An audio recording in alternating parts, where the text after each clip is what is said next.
नमस्कार दोस्तों। तो आज हम जिस मूवी के बारे में बात करने जा रहे हैं उस मूवी का नाम है तलवार। 14 साल की श्रुति टंडन की लाश उसके घर समीर विहार नोएडा में उसके माँ बाप रमेश और नूतन ने 15-16 मार्च 2008 की रात को पाई।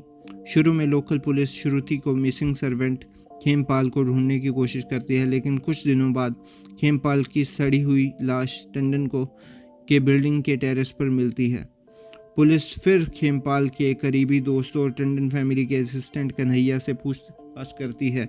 कन्हैया के कहना होता है कि खेमपाल और श्रुति के बीच शायद कोई सेक्सुअल रिलेशनशिप था। इसके बाद पुलिस टंडन कपल पर शक करने लगती है और केस को ऑनर किलिंग का नाम दे देती है। 25 मार्च को नोएडा पुलिस रमेश टंडन को मर्डर के इल्ज़ाम में अरेस्ट कर लेती है। पुलिस चीफ एक प्रेस कॉन्फ्रेंस में कहता है कि जहां वो ये कहता है कि रमेश ने श्रुति और खेमपाल को तब मारा जब उसने दोनों को कंप्रोमाइजिंग पोजीशन में पकड़ा। पुलिस श्रुति के कैरेक्टर पर सवाल उठाती है, जिसके चलते पब्लिक में बहुत ज़्यादा आउटरीच होता है।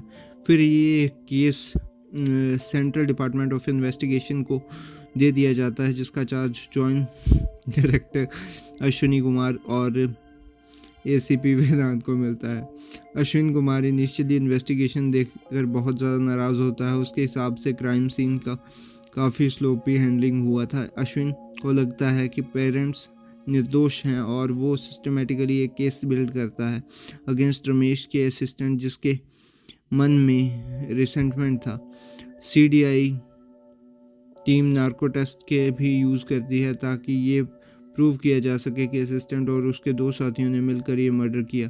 22 जून को अश्विन और पेरेंट्स को एक्सटोनेरोट कर दिया जाता है और रमेश जेल से रिहा हो जाता है। लेकिन जैसे ही अश्विन अपनी इन्वेस्टिगेशन क्लोज करने ही वाला होता है, उसके सीनियर ऑफिसर रिटायर हो जाते हैं और नए सीडीआई चीफ की अपॉइंटमेंट होती है। एसीपी वेदांत, जो प्रमोशन के चक्कर में होता है, अश्विन के खिलाफ काम करना शुरू कर देता है। दोनों ऑफिसर्स के बीच में क्लैश होता है, जिसके नतीजा होता है कि अश्विन का सस्पेंशन केस के नए टीम को दिया जाता है, जिसको लीड कर रहे होते हैं अश्विन के फॉर्मर सुपीरियर ऑफिसर पॉल का इन्वेस्टिगेशन पेरेंट्स को ही कल्प्रिट बताता है। अब दोनों इन्वेस्टिगेटिंग टीम्स, एक जो पेरेंट्स को निर्दोष मानती है और दूसरी जो उन्हें मर्डरर मानती है, अपने अपने आर्गूमेंट सीडीआई के सामने रखते हैं। सीडीआई गाजियाबाद कोर्ट में एक क्लोजर रिपोर्ट फाइल करती है, जिसमें पेरेंट्स को प्राइम सस्पेक्ट बताया जाता है, लेकिन कोर्ट में उनके खिलाफ इनफ एविडेंस नहीं होता, इसलिए ट्रायल शुरू नहीं होता। लेकिन टंडन्स की क्लोजर रिपोर्ट के खिलाफ प्रोटेस्ट प्ली फाइल करते हैं।